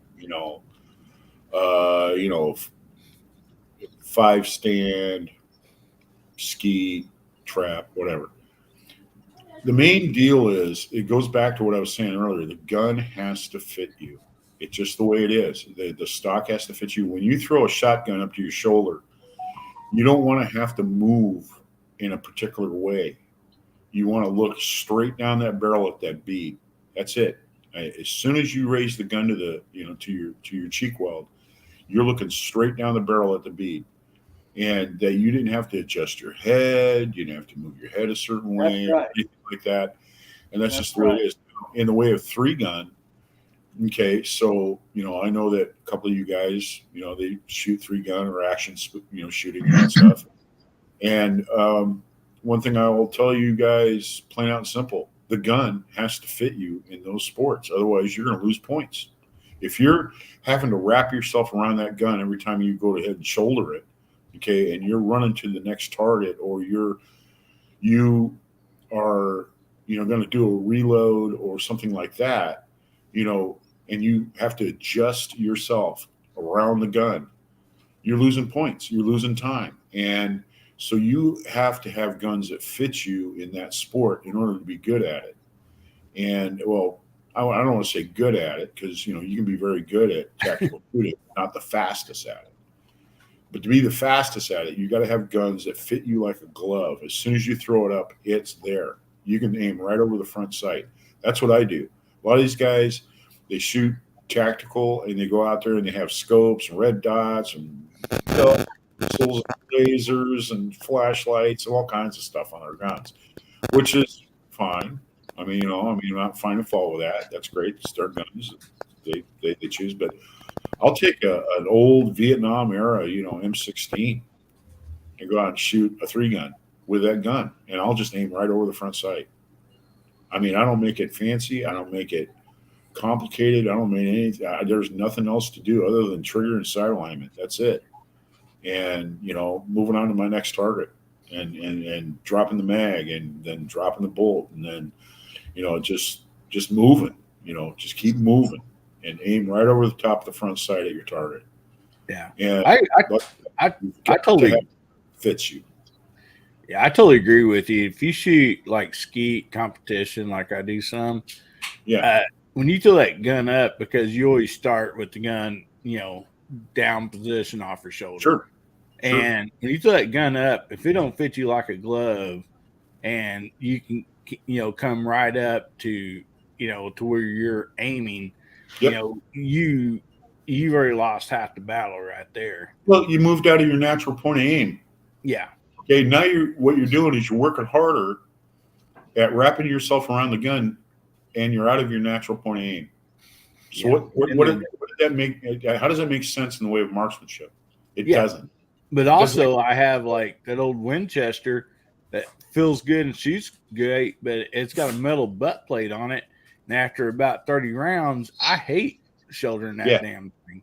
I hate to say this, my CZ, it's a great gun. It's a beautiful gun. It's got a beautiful stock on it. It's a wonderful looking gun. The only thing I hate about it is it's got a hard butt plate. It's got a very hard rubber butt plate on it. And after you've shot maybe 4 rounds of trap with it, you're kind of done. You're ready to go in the clubhouse and have coffee and talk. Yeah, that's the main thing. I'm looking forward to that in my retirement, by the way, if I can get my shoulder back into shape and able to shoulder a shotgun again. And it's the same thing with rifle. You guys that shoot tactical, I'm a bullseye shooter, and maybe it's I'm kind of like a lost religion, kind of like I'm one of the rare Jedi guys that you run across.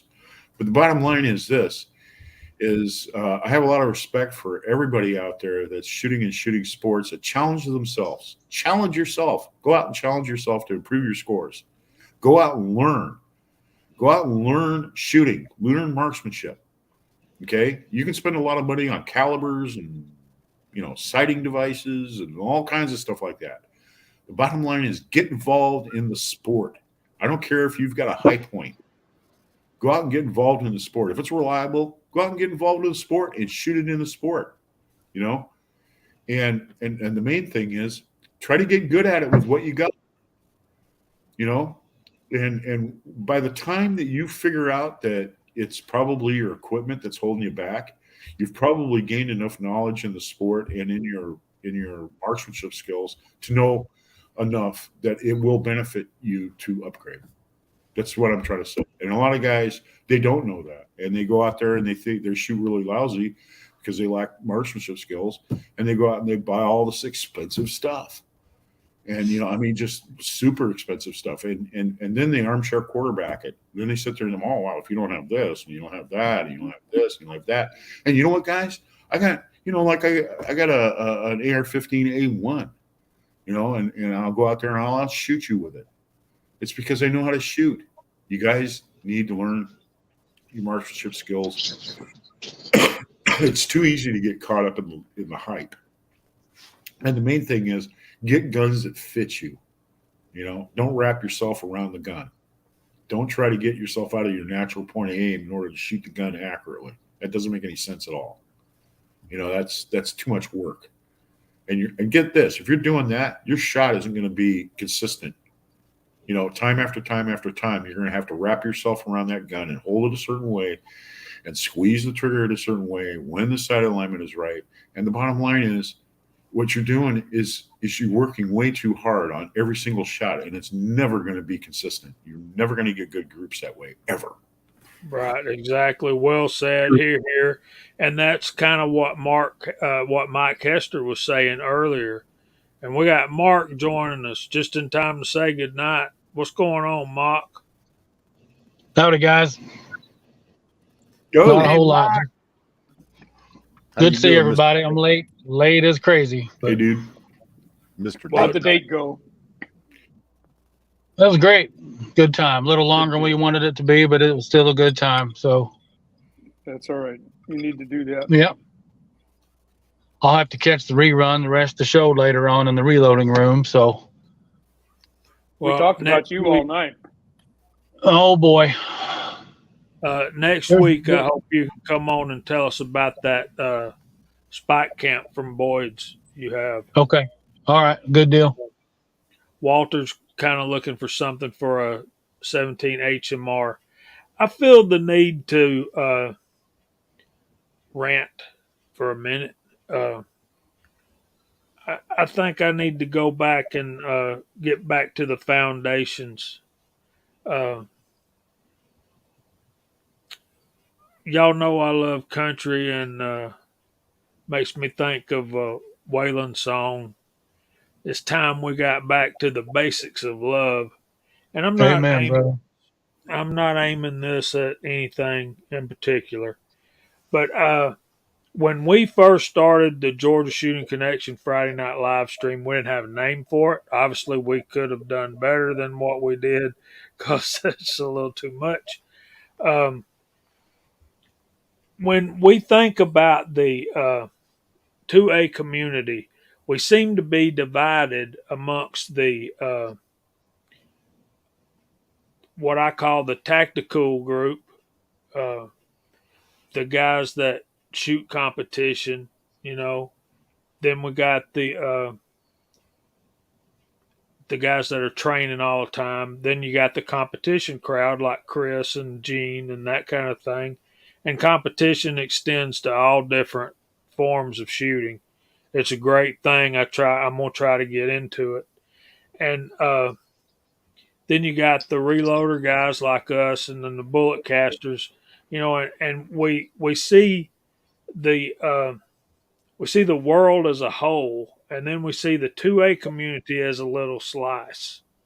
So when you look at the world in a whole and you see the 2A community in this little slice, we don't need to be slicing up the 2A community into different little groups.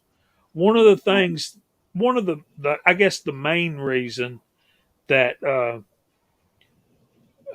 Nathan, Kyle, and myself were wanted to achieve when we started the Georgia Shooting Connection was to unite the whole 2A community, to knock down some of those lines, some of those fences, some of those borders that separate us, and talk about the things that unite us, the things we have in common. Like just tonight, we learned that here I am in Georgia. Some of y'all would refer to me as a FUD because I like walnut and blued metal, blued steel. And we got Chris up in Ohio that shoots uh, semi-autos and all this stuff in competition, and he's, we're a world apart. We would never know each other. We would never know Walter without the platform of YouTube. But that's not what I'm talking about right now. What I'm talking about right now is we've learned that Chris and I both like Magpul Hunter stocks. We both like Rise Armament triggers. Let's think about those things instead of the things that we can pick on each other about to separate us. Like, you don't need a 6.5 Creedmoor. You need a 260 Remington, or you need a 280, or whatever. Go shoot what you have a good time, enjoy it. And you guys that know more than some of the others, particularly Rebel out there, man, uh, he's one of them precision freaks. He geeks out on precision, and he'll comment out in the side chat, well, you guys are geeking out on cast bullets. And yeah, we do that too much. And we're trying to work away from that. and we're trying to have a topic that appeals to everybody on Friday nights. And we hope that y'all go tell all your friends, hey, if you wanna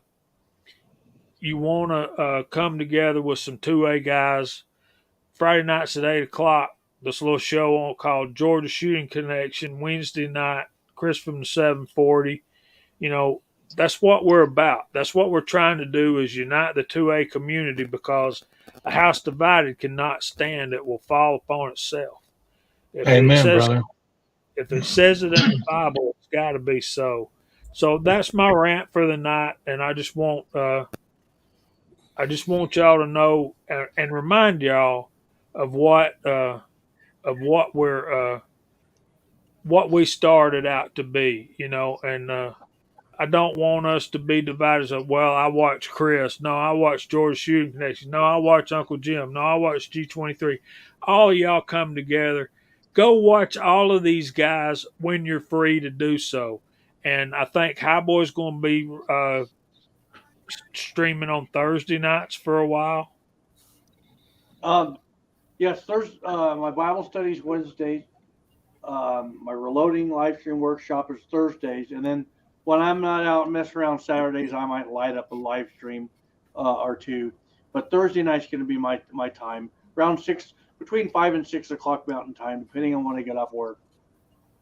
I really enjoyed that chat last night, Highboy. That was fun. Thank you. It was a good live stream. Very good. Thank you. Well, we love you too, Mike, and that's what it's about. It's about caring about people that you never would have known without these live streams and without the platform of YouTube. And Well, you mentioned something just like Walter. I mean, we probably would have never known Walter unless you would have started a YouTube channel. And now that we've gotten to know Walter, I love Walter just like he's just like a grandfather to me. You know what I mean? I love the guy. No, hey, I'm not that far behind you. I know that, but I have that sort of respect for you. When I watch your show, I see an awful lot of aspects that you get into that I've kind of been there and done that. But the thing is, though, is that I see you getting into it, and I see you experiencing it, and it's really kind of it's cool. It really is. It's like watching where you were, or maybe something that you're gonna go ahead and you were thinking about doing that you're already doing. It's kind of cool. And like I said, Walter, I really like your show. I do. Oh, thank you, sir. And kind of reflecting back to what Jamie was saying over here, there's a lot of different categories of shooters, and yes, but we're still all shooters. Absolutely. And I don't hunt anymore. I used to when I was younger. If I didn't hunt, didn't eat. It was that simple. Now I just categorize myself as a recreational shooter, and I think that might be. I think that might be where the majority of gun owners sit. Oh yeah, absolutely. From a recreational chair. So all my reloading, all my casting, I've been doing that stuff for 40 years.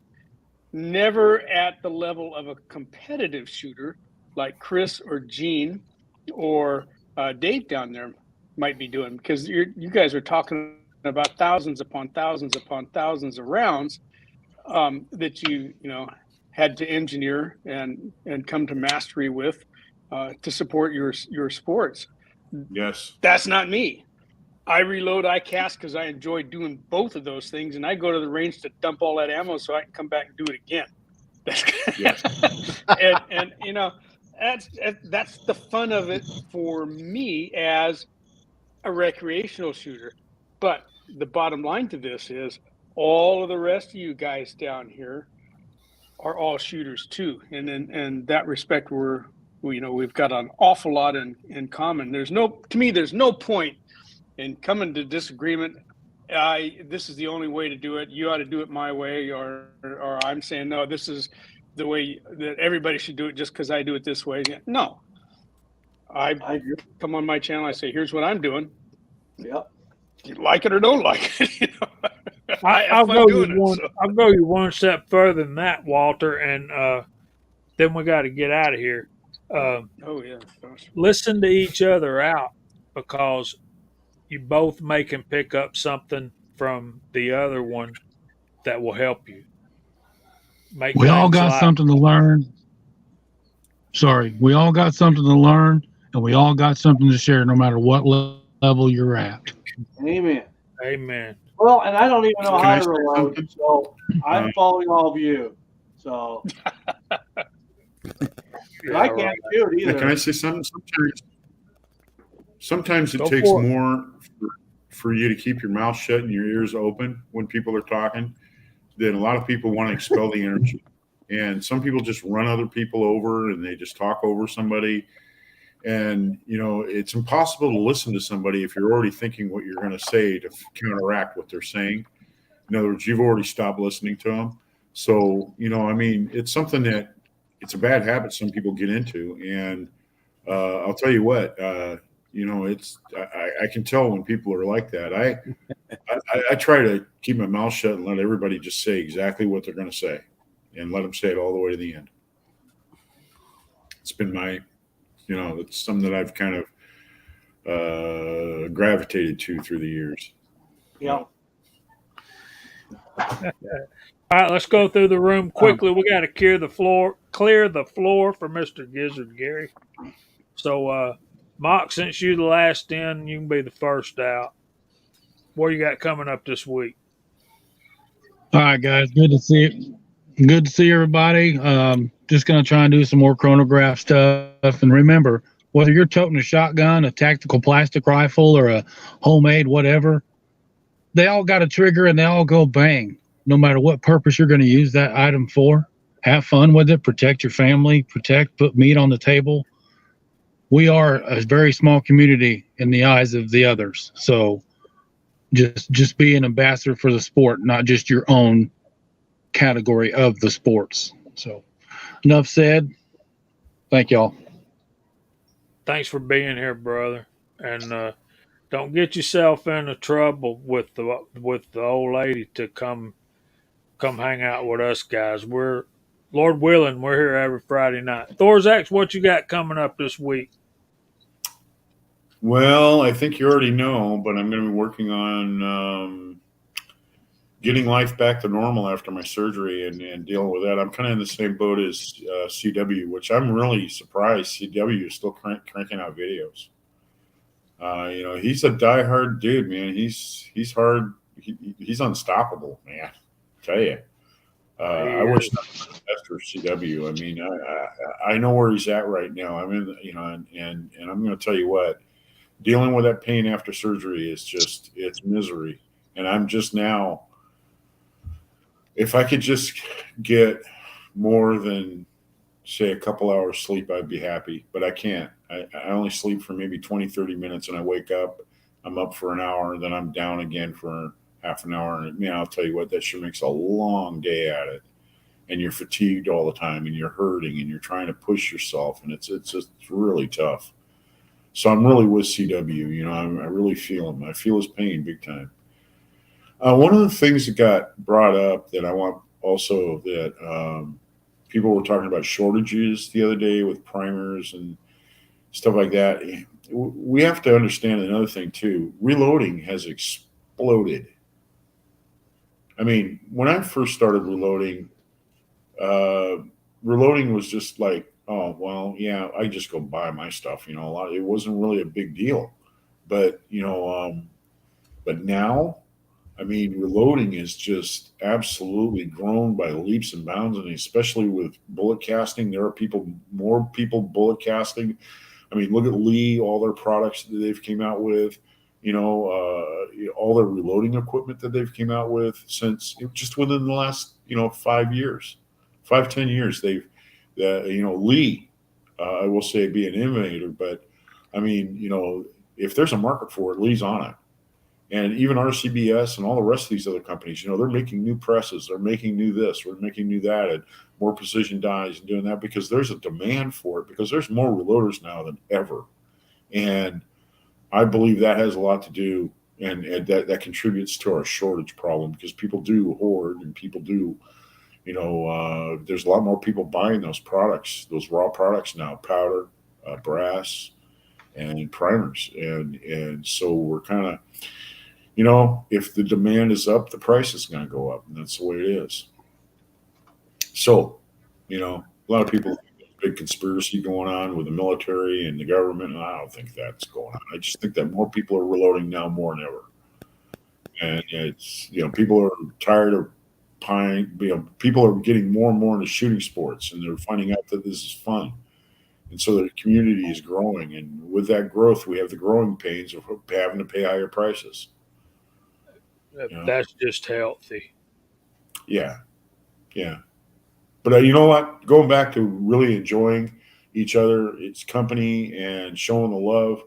I have never been in a community that I can say that my best friends in my life, the people that have been lifelong friends, I met on a shooting range. Yeah, I met on a shooting range, or I met them here.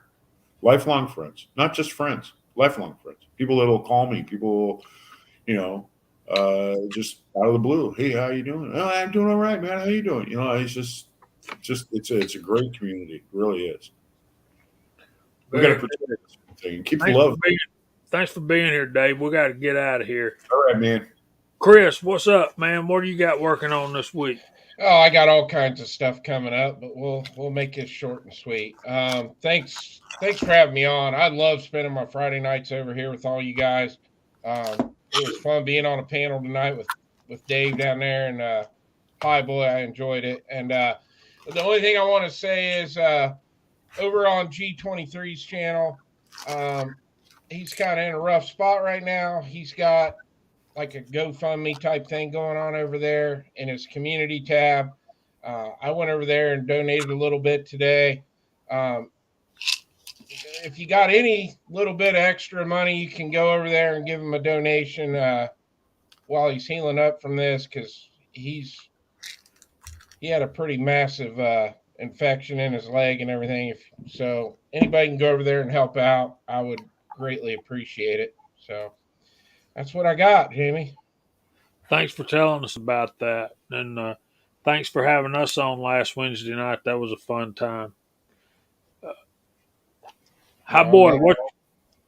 Cool, man. Thank you. What you got going on, hi, boy? Anything this week? Well, not going to do any shooting tomorrow. I'm going to probably finish up some 9mm on my Dillon. I'm going to do some 223 on my 550. Probably going to do some more 38 tomorrow. So tomorrow's just going to be a day of just pulling the handle out here, and then just see what the week brings. I want to thank everyone for having me on. What a great show. Everyone's great. We're all, we're all Second Amendment supporters. That's the bottom line. That's where the root starts, right? So I want to thank everybody. Gorzax, thanks. Chris, Hillbilly, Hot Pot, the awesome Walter, and thanks a lot, Jamie and Kyle. Thank you. Thanks for being here. Hillbilly up, the real American hillbilly. What do you got coming up this week? Well, I got a great thing coming up tomorrow night, but first, I want to tell you when you was naming like different gun things up there a while ago about us all coming together. I agree with you, and I think that's awesome. And then I got thinking all those different niches you called out. I'm like, man, I don't think I fit in any of them. But anyway, first of all, I want to thank you so much for asking me to be on the panel. I mean, it's a great panel, great side chat. I always have a blast on here. That's why I love this show. I love being on here. I love being on the side chat. So thank you very much. So tomorrow night on my live show, it's 9 Central, 10 Eastern. We're having a big giveaway. So I had got a giveaway for 500 subscribers, and then I have a monthly giveaway anyhow, so we're going to be announcing that. But not only that, I'm going to be doing at least 3, if not more, giveaways to the live chat. So, I mean, it's just going to be a party. We're just going to have fun. I'm just going to give a bunch of stuff away. I mean, you guys might end up like wanting a dog or a cat. I got a few extra of them around here, but I mean, just whatever I can give away, I'll just give it away. But also the following Saturday, if everything works out right, I'm going to hopefully have a retired federal agent on my live. So that's going to be a lot of fun. He was air marshal for a while and stuff. So we'll be able to actually ask, some questions, to somebody that's, been there and done that. So I think that might be interesting too. So anyway, if you guys get a chance, swing by tomorrow night and hopefully win some stuff. And again, I just can't thank you guys enough for bringing the community together and having just a great chat every Friday night. Well, thank you for joining us. You're always a pleasure to have around. Mr. Gene, reloading from the hot pot. Hey, hey, hey. Hey, thanks for having me on. I enjoy my Friday nights with all you gentlemen, side chat, and just like everybody else, I'm very proud to be part of this, our close tribe, our family. I call all of you my brothers and my sisters. Absolutely, yeah, big part of my life. Kind of felt like it all went down the drain when it went kaput on me, but I'm starting to feel it back again. Coming on the chats really does help. Have a great time on Hillbillies Chat. Man, that's always fun. We have a good time on there. Chris from the 740 on Wednesday night. Man, I'm overwhelmed sometimes that I get invited on these chats. It's very humbling to be part of this great family we have. And with that being said, always remember to live, love, laugh, and reload. Keep blowing the smoke. Thanks for being here, Gene. You're always fun, dude. Thank you, sir. Mr. Walter, what you got coming up this week? I'm liking the series. I missed 4. I hadn't got 4 yet. I'm going to finish that 45 ACP series up. That's a series where I'm comparing 7 different 200 grain semi-wide cutter molds for 45 ACP and coming up with ways where you can start safely with your reloading on those when there's no data. So I'm going to finish that up. I've got the shooting done. I've got the chronograph stuff done. So I'm going to wrap that up this coming week, probably Tuesday. You'll see all of that. And then I got a new firearm and a brand new to be caliber 38 Super. I'm going to jump into that. Hard to do in California. We only got 4 firearms that are legit here in California. 2 of them are the same, just different finishes. So anyway, I got 1 of them. So I'm going to be starting that up. In fact, I got it home today, and I'll do a little bit of an unboxing. Here's what it looks like, and go shoot that thing tomorrow. So first part of next week, you'll see that. And other than that, status quo, all's good. Thanks for having me on board here. You look at this bunch here, left and right and down below. What a group of yahoos we got here. It's so much fun. So I appreciate it all. And and don't miss Gizzard Gary coming up here shortly, and Hillbilly tomorrow night, and on Chris on Wednesday night. That we had fun with Chris last Wednesday. It's a bunch of great chats. So that's what I'm up to. Thanks again, boys, for including me in this group. And good night to all you guys on the side chat. You guys rocked it tonight. Thanks, Walter. Appreciate you, brother.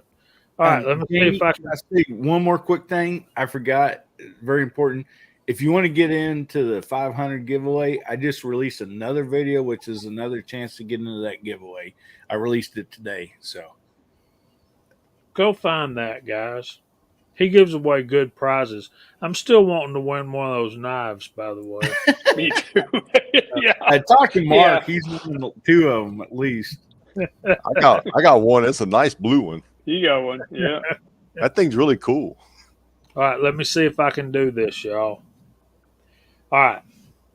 Tuesday nights, the Reloading Podcast, 8 o'clock. Wednesday night, we got Chris from the 740. Thursday, and High Boys Bible Study also on Wednesday nights. Thursday nights, we got High Boy Reloading Workshops. Friday night, there's us. Then Saturday at 6 Eastern, we got G23. Then at 8, Uncle Jim. Then at 10, we got Hillbilly Up, the Real American Hillbilly. Sunday, Foreign and Domestic on the Scottish American channel. And by the way, you guys need to go and subscribe his Scotsman's second channel. It's called Pop Goes the Weasel 1883 or something like that. If you search Pop Goes the Weasel, you're going to get a bunch of cartoons. I'm just forewarning you because I did that today. I'll try to put the link up next week. So anyway, we got to get out of here. We're way late. Sorry, Gary. We hope the Lord blesses y'all all real good. And if he's willing, we'll see you next Friday night at 8 o'clock. Say good night, y'all. Good Night, night. y'all. Good night, Good night, y'all. everybody. God bless. Have a good week. Good night, CW.